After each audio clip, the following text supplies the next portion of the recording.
Hi, this week's tip is about dealing with family. Hi, it's me, Linda Burhans, the gal who cares for the caregivers in love, laughter, and lessons learned. My friend Donna Caesar from Arden Courts is here, and she's going to give us on some tips with dealing with the family, because you know that could be a rough thing. Hi, I'm Donna Caesar. I am the Memory Care Advisor for Arden Courts of Seminole. Been with them for a long time, 10 years actually, and what I want to talk to you about today is how do you deal with families? They have a bazillion questions. Their questions aren't always convenient, and you're in the middle of run to the doctors or go in trying to get breakfast done or lunch done or dinner finished.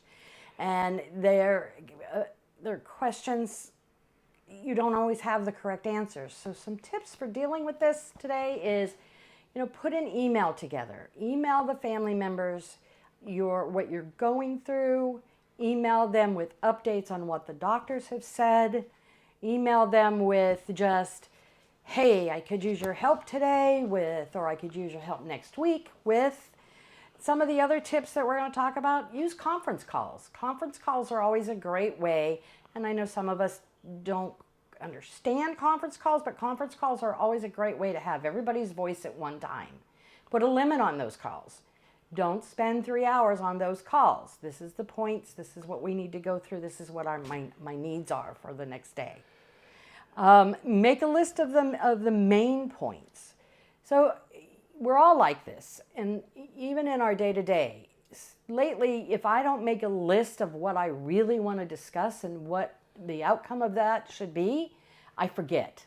And then I walk out of the meeting going, oh, I forgot to ask this, or I forgot to say this, or I forgot to do this. So make a list of your main points. Those main points will help you. They'll help you stay on target. They'll help your family stay on target with any questions that they may have. Call them when there's an issue. Something big happens. Your loved one's had a fall. Or your loved one has a urinary tract infection, or those are big points for you and they're unsettling at times. So call them with the big points. Prep your relatives for maybe upcoming issues. When we start with memory loss, sometimes we have little issues and those little issues start to grow bigger. For instance, a urinary tract infection. If your loved one has or receives a urinary tract infection and you seem to get it healed, it's going to be a chronic thing because the brain can no longer tell the body to send out the healing cells to heal that urinary tract infection. So you want to really prep your relatives. Make sure that they understand there are going to be concerns.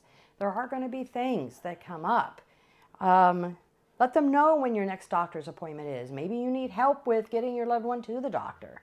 Let them know on the scheduled time for follow-ups and the results of those follow-ups. But again, always go back to, email. Email the outcome of everything. It'll take a lot of stress off of you.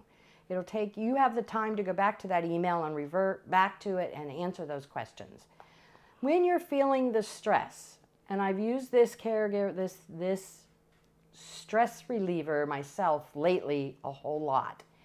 Go to your freezer, get a couple ice cubes, put them in your hand, stand over the sink, close your hand with those ice cubes. Somehow that triggers your brain not to concentrate on, your stress level, and it helps bring your stress level down.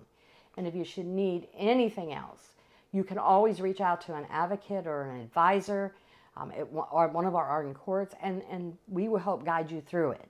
We'll get you information and education. That's our tip for today. Hope it helps. Thank you. Thanks, Donna. Thanks for all your tips as always.